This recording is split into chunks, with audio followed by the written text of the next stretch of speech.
नमस्कार दोस्तों, इस वीडियो में आप सीटेट दिसंबर 2021 के दिनांक 24 दिसंबर शिफ्ट के पेपर के हिंदी पार्ट का कंप्लीट सॉल्यूशन देखने जा रहे हैं। यदि सीटेट दिसंबर 2021 के सभी शिफ्टों के पेपर का कंप्लीट सॉल्यूशन देखना चाहते हैं तो इस वीडियो के समाप्त होने के बाद से आप इस वीडियो का डिस्क्रिप्शन जरूर चेक करिएगा। साथ ही अगर चैनल पर पहली बार विजिट किए हैं तो इस चैनल को जरूर सब्सक्राइब करके बेल आइकन को प्रेस कर लीजिएगा अगर आप सीटेट की बेहतरीन तरीके से तैयारी करना चाहते हैं। चलिए दोस्तों, आज के इस महत्वपूर्ण वीडियो को प्रारंभ करते हैं। प्रश्न संख्या 91 से 99 तक दिए गए पैराग्राफ पर पूछा गया था, तो चलिए जल्दी से पैराग्राफ को पढ़ लेते हैं। लखनऊ की एक छोटी सी गली में सादिक अपने अब्बा की खाने के दुकान पर बैठा था। वह बिरयानी की परात से मक्खियाँ उड़ा रहा था। तभी उसने देखा कि रेशमी अचकन में एक आदमी अपने दरवाजे पर घोड़े से उतर रहा था। अमीर लगता है, क्या वह हमारी दुकान पर आ रहा है? सादिक ने सोचा। उसके पीछे आते दो नौकर को देख करके उसने सोचा, यकीनन यह एक बड़ा आदमी है। सादिक के अब्बा मियाँ मोहम्मद कादिर ने भी, जो कि एक बड़ी अंगीठी पर कबाब भूनने में मशगूल थे, नज़र उठा करके देखा। तभी एक नौकर ने तेजी से आकर के कहा, नवाब हसन अली तशरीफ़ लाए हैं। अचकन वाला शख्स दुकान में घुसा, चारों तरफ नज़र घुमा करके उसकी छोटी सी दुकान का जायजा लिया और बेदिली से बोला, सुना है तुम मशहूर बावर्ची मोहम्मद कादिर हो। हमें नई नई चीज़ों का स्वाद चखने का शौक़ है। इसी लिहाज से हम तुम्हारी दुकान पर आए हैं। क्या तुम क्या चीज़ सबसे उम्दा बनाते हो? उन्होंने पूछा कि तुम क्या चीज़ सबसे अच्छा बनाते हो? तो उसने उत्तर दिया, दाल। सादिक के अब्बा ने कबाब भूनते भूनते ही जवाब दिया, दाल। फिर प्रश्न करते हुए नवाब साहब ने हैरानी से पूछा, सिर्फ दाल? आगे पढ़िए। मैं बिरयानी, कोरमा और बाकी सब रियायती चीज़ें भी बनाता हूँ, मगर आपने पूछा कि क्या चीज़ सबसे उम्दा बनाता हूँ, तो कादिर ने तसल्ली से जवाब दिया कि दाल बनाता हूँ। आगे देखिए। मगर दाल बात कुछ दिलचस्प सी नहीं लगती। हमारे दोस्तों ने तो तुम्हारे खाने की बहुत तारीफ़ की थी। हमें तो कुछ बेहतर चीज़ की उम्मीद लगाए थे, पर आपने वह दाल चखी ही कहाँ है जो मैं बनाता हूँ। बहुत खूब, हम चखेंगे। तुम कौन सी दाल बनाते हो? तो उसने उत्तर दिया, उड़द की दाल। अब चलिए इस पर आधारित प्रश्नों को देख लेते हैं। पहला प्रश्न पूछा गया था, यकीनन बड़ा आदमी है। सादिक का बड़ा आदमी से क्या आशय था? तो बड़ा आदमी से आशय था कि पैसे वाला, धनाढ्य। ऑप्शन नंबर 3 सही उत्तर होगा। अगला प्रश्न पूछा गया था, सादिक बिरयानी की परात से मक्खियाँ क्यों उड़ा रहा था? तो जाहिर सी बात है, जब खाने का दुकान था तो वहाँ पर मक्खियाँ ना बैठे, जिसके वजह से ग्राहक मक्खियों को देख करके ना भाग जाएं। इस वजह से आप देखिए ऑप्शन नंबर 4, मक्खी देखकर ग्राहक बिरयानी नहीं खरीदेंगे, इसी वजह से वो मक्खियों को भगा रहा था। अगला प्रश्न पूछा गया था, दाल उत्तर पा करके नवाब साहब को हैरानी क्यों हुई होगी? देखिए, दाल जो है एक पकवान की श्रेणी में नहीं आता है, और कोई भी जब किसी की प्रसिद्धि के बारे में सुन करके उसके दुकान पर कुछ खाने जाएगा और दाल उत्तर मिलेगा तो जाहिर सी बात है कि वो चौंकेगा, क्योंकि वो उम्मीद लगा करके बैठा था कि कुछ बड़ी चीज़, कुछ दाल तो रोज़ खाने वाली चीज़ है। इस वजह से वो एक तरीके से हैरानी हुई थी उनको। तो ऑप्शन नंबर 3 देखिए, दाल विशेष पकवान की श्रेणी में नहीं आती है। ऑप्शन नंबर 3 इसका बिल्कुल सही जवाब हो जाएगा पैराग्राफ के अनुसार। अगला प्रश्न पूछा गया था, सादिक के अब्बा किस पकवान के लिए मशहूर थे? तो पैराग्राफ के अंत में उड़द की दाल की चर्चा की गई थी, तो ऑप्शन नंबर 2 उड़द की दाल इसका बिल्कुल सही जवाब होगा। अगला प्रश्न पूछा गया था, कादिर ने तसल्ली से जवाब दिया, वाक्य में रेखांकित शब्द के स्थान पर कौन सा शब्द प्रयुक्त किया जा सकता है? यानी तसल्ली का एक तरीके से मिलता जुलता अर्थ आपसे पूछा जा रहा है, तो धैर्य इसके जगह पे प्रयुक्त किया जा सकता है। आप बोल करके भी देख सकते हैं, कादिर ने धैर्य से जवाब दिया या फिर तसल्ली से जवाब दिया, तो ऑप्शन 1 इसका बिल्कुल सही जवाब हो जाएगा। अगला प्रश्न पूछा गया था, नवाब मोहम्मद कादिर की दुकान पर क्यों गए थे? तो पैराग्राफ के अनुसार उनको नई नई चीज़ों का स्वाद चखना पसंद था, इस वजह से वो कादिर के दुकान पर गए थे। ऑप्शन नंबर 1 देखिए, उन्हें नए पकवानों के स्वाद चखने का शौक था। अगला प्रश्न पूछा गया था, और बेदिली से बोला। बेदिली यहाँ पर पूछा जा रहा है, रेखांकित शब्द के स्थान पर क्या लिखा जा सकता है, यानी इससे मिलता जुलता इसका अर्थ क्या होगा आपसे पूछा जा रहा है। तो यहाँ पर देखिए बेरुखी होगा, क्योंकि बोलने में बेरुखी होती है। और बेरहमी क्या होता है? बेरहमी जो होता है वो एक तरीके से किसी के प्रति आप व्यवहार कर रहे हैं, मारपीट टाइप का व्यवहार, तो वो बेरहमी, यानी कि जो बेरहमी है वो कहीं ना कहीं एक तरीके से क्रियाकलाप के लिए यूज किया जाता है, कि आप किसी पर एक्शन ले रहे हैं, मारपीट कर रहे हैं उसके लिए।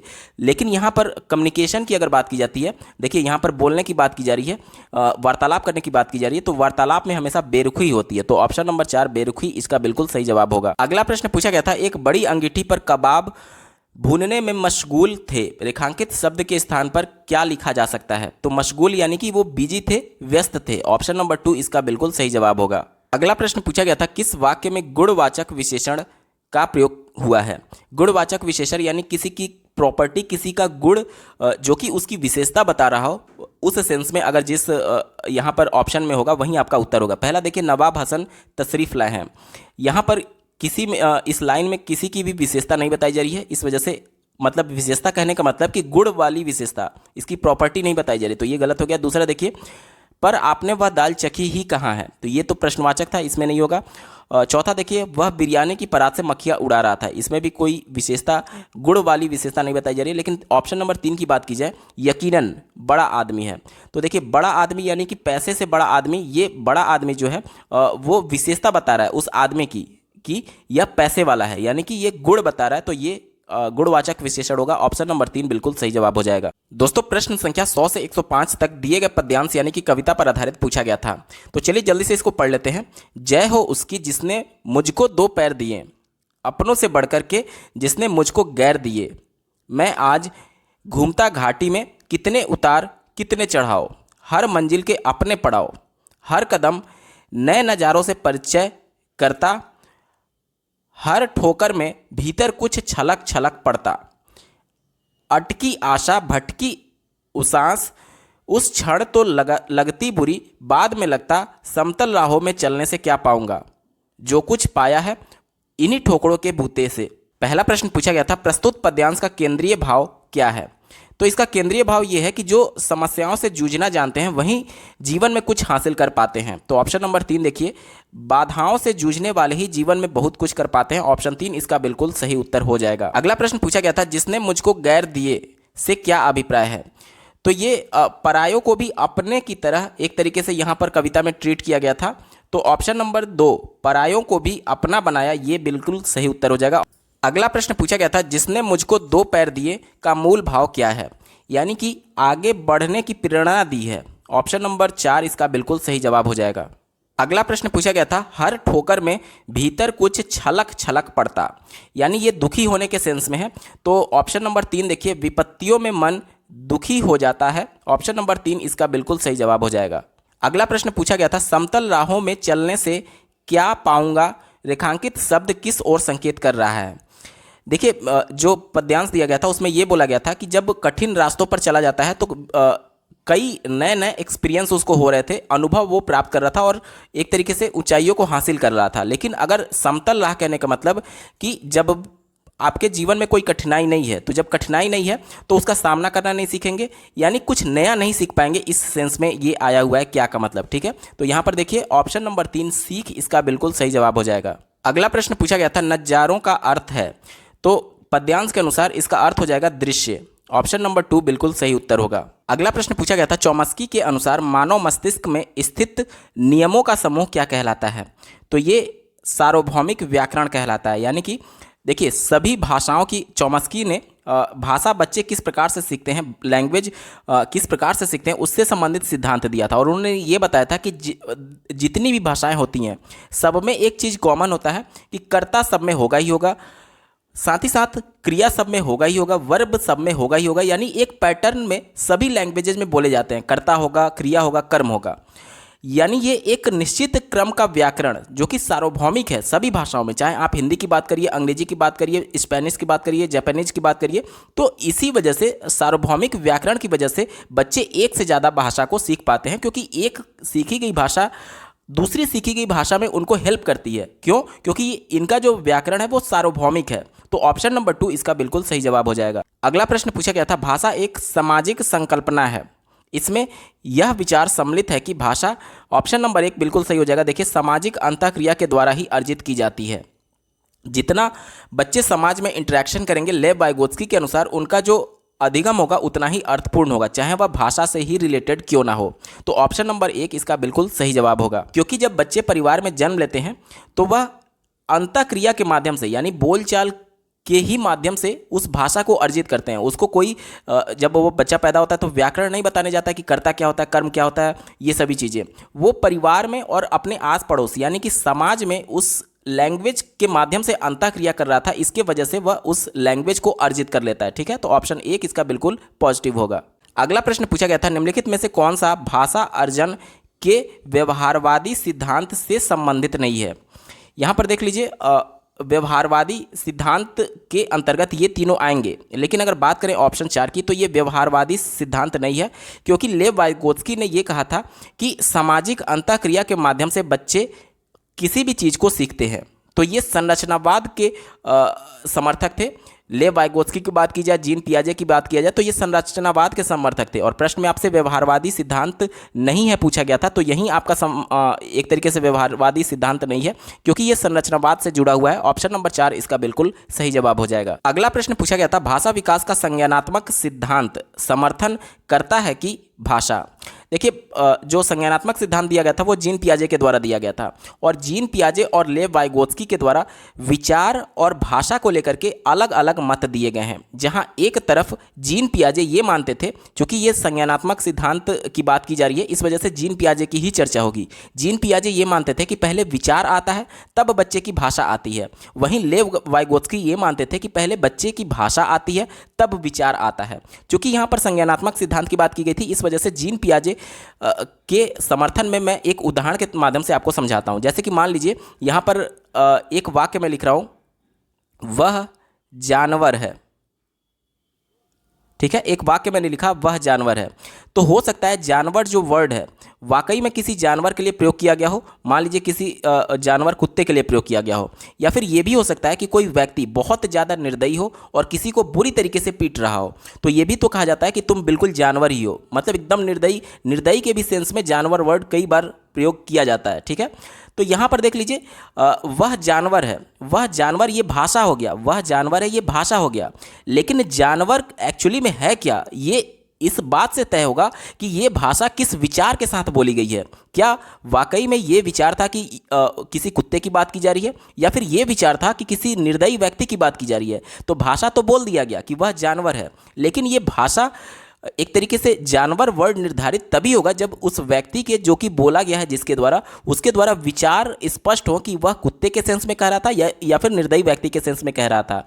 यानी पहले विचार आ गया, उसके बाद भाषा आई। ये जीन पियाजे मानते थे कि पहले विचार आता है, विचार को ही यहाँ पर संकल्पना नाम दिया गया, तो उनके द्वारा कहा गया कि पहले विचार आता है फिर भाषा आती है। ठीक है, यानी पहले विचार आया होगा कि कुत्ते के सेंस में कहना है या फिर निर्दयी व्यक्ति के सेंस में कहना है, उसके बाद ये भाषा उसके द्वारा बोला गया होगा। ठीक है, तो यहाँ पर ऑप्शन नंबर 4 देखिए, बच्चे के बोलना शुरू करने से पहले संकल्पना की समझ पर निर्भर करती है। यहाँ पर देखिए, बच्चा बोलना शुरू करने, बोलना मतलब कि भाषा से संबंधित यहाँ पर कहा गया, और संकल्पना मतलब कि विचार, यानी कि बच्चे के बोलना शुरू करने से पहले यानी भाषा शुरू करने से पहले संकल्पना यानी विचार की समझ पर निर्भर करती है। ऑप्शन नंबर 4 बिल्कुल सही हो जाएगा। अगला प्रश्न पूछा गया था, निम्नलिखित में से कौन सी प्रारंभिक साक्षरता से संबंधित नहीं है।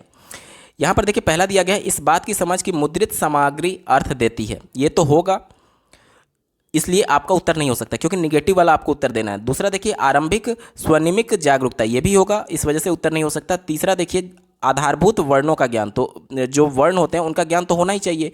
यहाँ पर प्रारंभिक साक्षरता की बात की जा रही है, बिल्कुल स्टार्टिंग की। ठीक है, तो ये सभी होते हैं, इस वजह से आपका उत्तर नहीं होगा। लेकिन बात करें अगर टिप्पणी लिखने का, तो ये प्रारंभिक साक्षरता से संबंधित नहीं है, तो ऑप्शन नंबर 4 इसका बिल्कुल सही जवाब हो जाएगा। अगला प्रश्न पूछा गया था, निम्नलिखित में से कौन सा कथन पठन कौशल विकसित करने की तकनीक है।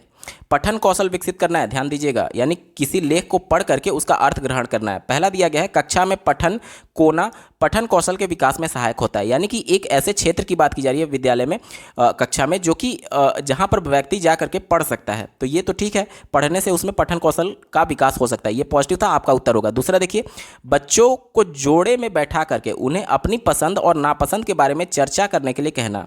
यहाँ पर जब आप चर्चा करेंगे यानी एक दूसरे से बातचीत कर रहे हैं, तो आप में पठन कौशल नहीं हो रहा है, क्योंकि आप पढ़ नहीं रहे हैं, आप एक दूसरे से इंटरेक्शन कर रहे हैं, अंतःक्रिया कर रहे हैं। तो आप में वाचन कौशल का विकास हो सकता है, लेकिन पठन कौशल का विकास केवल बातचीत अंतःक्रिया के माध्यम से नहीं होगा। तो ये गलत हो गया, यानी कि ए सही है और बी गलत है। दिए गए ऑप्शन में देखिए, ऑप्शन 2 ए सही है, बी गलत है, इसका बिल्कुल सही जवाब हो जाएगा। अगला प्रश्न पूछा गया था, अचानक से शब्दों को सीखना तब घटित होता है जब बच्चे के माध्यम से शब्द संपदा सीखते हैं। तो यहाँ पर देखिए ऑप्शन नंबर 1 बिल्कुल सही जवाब हो जाएगा, पुस्तक के सस्वर वाचन से। क्यों? जब पुस्तक को सस्वर वाचन यानी बोल करके वाचन बच्चा कर रहा होगा, तो मान लीजिए कोई कठिन वर्ड आ गया, ठीक है, क्योंकि यहाँ पर शब्द के सीखने की बात की जा रही है और शब्द भंडार, शब्द संपदा यानी कि वोकेबलरी से संबंधित पूछा जा रहा है। तो देखिए जब भी किसी कॉन्टेक्स्ट में बच्चा किसी पैराग्राफ को पढ़ रहा होगा और एक कठिन वर्ड आ गया या फिर ऐसा वर्ड आ गया जिसका अर्थ उसे पता नहीं था, तो उस पैराग्राफ के कॉन्टेक्स्ट में वह उस शब्द का अर्थ निकाल लेता है। तो यही पूछा गया था कि अचानक से शब्दों को सीखना तब घटित होता है जब बच्चे पुस्तक के सस्वर वाचन के माध्यम से शब्द संपदा सीखते हैं, यानी उस पुस्तक पढ़ने के दौरान ही, अचानक से उस पुस्तक के पढ़ने के दौरान ही उसके कॉन्टेक्स्ट में, यानी उस पैराग्राफ के कॉन्टेक्स्ट में, उसके संदर्भ में उस शब्द का क्या मतलब होगा, ये पुस्तक के सस्वर वाचन से आता है। ऑप्शन नंबर 1 बिल्कुल सही जवाब हो जाएगा। अगला प्रश्न पूछा गया था, प्रक्रिया आधारित लेखन उपागम में किस सोपान के दौरान पाठक तथा लिखने के उद्देश्य को चिन्हित किया जाता है? तो यहाँ पर देख लीजिए, पुनरावृत्ति की बात की जाए, संपादन की बात की जाए या फिर प्रारूपण की बात की जाए, यहाँ पर कहीं पर भी लेखन नहीं आ रहा है। लेकिन अगर ऑप्शन 2 की बात की जाए, पूर्व लेखन, तो ये इसमें प्रक्रिया आधारित लेखन के इसी सोपान के दौरान पाठक और लेखन के उद्देश्य को चिन्हित किया जाता है। ठीक है, तो ऑप्शन नंबर 2 इसका बिल्कुल सही उत्तर हो जाएगा। अगला प्रश्न पूछा गया था, स्वनिमिक जागरूकता संबंधित है। तो यहाँ पर स्वनिम क्या होता है, सबसे पहले इसके बारे में जान लीजिए। तो स्वनिम जो होता है वो वर्णों को कहा जाता है, यानी कि किसी भी भाषा की जो सबसे छोटी इकाई होती है, जो वर्ण होते हैं, उसे स्वनिम कहा जाता है। तो ये स्वनिमिक जागरूकता जो है वह बोले गए शब्दों में स्वनिमों को पहचान करके उनमें परिवर्तन करने की योग्यता से है। ऑप्शन 2 इसका बिल्कुल सही उत्तर होगा। अगला प्रश्न पूछा गया था, निम्नलिखित में से कौन सी एक प्रभावकारी पठन रणनीति है? पठन का मतलब होता है कि किसी लेख को पढ़ करके उसका अर्थ ग्रहण करना। ठीक है, चौथा विकल्प देखिए, पठन केवल शब्दों की ध्वनियों को जोड़ने की योग्यता है। मैं बार बार कह रहा हूं, जहां पर भी केवल शब्द आ गया वो हमेशा विकल्प आपका निगेटिव होता है, कभी भी आपका उत्तर नहीं होगा। तीसरा देखिए, पठन अपने साथियों के ज्ञान को पठन सामग्री के अर्थ की पुनर्रचना के लिए प्रयोग करना। यहाँ पर अपने साथी के लिए समझ या फिर उसके अर्थ की पुनर्रचना नहीं करना है, पढ़ करके खुद अर्थ ग्रहण करना होता है। तो ये विकल्प गलत है। ठीक है, क्योंकि दूसरे को अर्थ नहीं समझाना है। पठन का मतलब यह है कि आप पढ़िए और उसका अर्थ ग्रहण करिए। तो दूसरा गलत, तीसरा गलत हो गया। दूसरा देखिए, पठन अचेतन चिंतन प्रक्रिया है। क्या आप अचेतन मन में जब आप सो रहे होंगे तो पढ़ सकते हैं? नहीं पढ़ सकते। तो ये एक चेतन चिंतन प्रक्रिया है, इस वजह से ये गलत हो जाएगा, जबकि विकल्प पे अचेतन बोला गया था। एक ही विकल्प बचा ऑप्शन नंबर 1, ये आपका बिल्कुल सही हो जाएगा। देखिए, पठन सामग्री में वर्णों या शब्दों के अर्थ निकालना पढ़ना है, यानी कि पढ़ करके उसका अर्थ निकालना और अर्थ ग्रहण करना ही पठन कहलाता है। ऑप्शन नंबर 1 इसका बिल्कुल सही जवाब हो जाएगा। अगला प्रश्न पूछा गया था, एक अच्छे डैश में सभी वाक्य मिलकर के मुख्य विचार को अर्थ देते हैं। तो एक अच्छे, यहाँ पर पैराग्राफ की बात की जा रही है, अनुच्छेद की बात की जा रही है, क्योंकि पैराग्राफ में ही वाक्य होते हैं और वाक्य एक दूसरे से मिल करके अर्थ देते हैं। तो ये अनुच्छेद की बात की जा रही है। ऑप्शन 1 अनुच्छेद इसका बिल्कुल सही जवाब होगा। अगला प्रश्न पूछा गया था, जब एक व्यक्ति समाचार पत्र में नौकरी के लिए कोई विज्ञापन पढ़ता है तो वह, चौथा विकल्प देखिए, टिप्पणी लिख रहा है। यहाँ पढ़ने की बात हो रही है और विकल्प कह रहा है कि लिख रहा है, ये गलत हो गया। तीसरा देखिए, पाठ्य वस्तु को सरसरी दृष्टि से पढ़ रहा है। सरसरी दृष्टि से मतलब कि बिल्कुल तेजी से पढ़ करके निकल रहा है, तो ऐसा नहीं है। अगर वो नौकरी के लिए विज्ञापन ढूंढ रहा होगा तो निश्चित तौर पर वो एक तरीके से ढूंढ रहा होगा कि आखिर नौकरी के लिए विज्ञापन कहाँ पर लिखा है, तो सरसरी दृष्टि से नहीं पढ़ रहा है। तो ये तो विकल्प निगेटिव, तो आपका उत्तर गलत हो गया। दूसरा देखिए, पाठ्य वस्तु की व्याख्या कर रहा है। व्याख्या यहाँ पर पढ़ करके उसका अर्थ ग्रहण कर रहा है, व्याख्या नहीं किया जा रहा है, बल्कि विज्ञापन को पढ़ रहा है और उसको ढूंढ रहा है और उसको समझने की कोशिश कर रहा है, ना कि व्याख्या कर रहा है। तो ये भी गलत हो गया। एक ही विकल्प बचा, पाठ्य वस्तु को बारीकी से पढ़ रहा है। ऑप्शन 1 बिल्कुल सही जवाब हो जाएगा। अगला प्रश्न पूछा गया था, निम्नलिखित में से कौन सा एक भाषा अधिगम के संबंध में सही है? यानी भाषा सीखने के लिए निम्न ऑप्शंस में से कौन सा सही हो सकता है, आपसे पूछा जा रहा है। पहला देखिए दिया गया, भाषा अधिगम केवल भाषा की पाठ्य पुस्तकों को पढ़ने से ही होता है। जहाँ पर भी केवल वर्ड दिख गया वो हमेशा विकल्प निगेटिव होता है, आपका उत्तर कभी भी नहीं होगा सीटेट के पेपर में। तीसरा विकल्प देखिए, विज्ञान और गणित सीखने के लिए भाषा अधिगम की आवश्यकता नहीं होती है।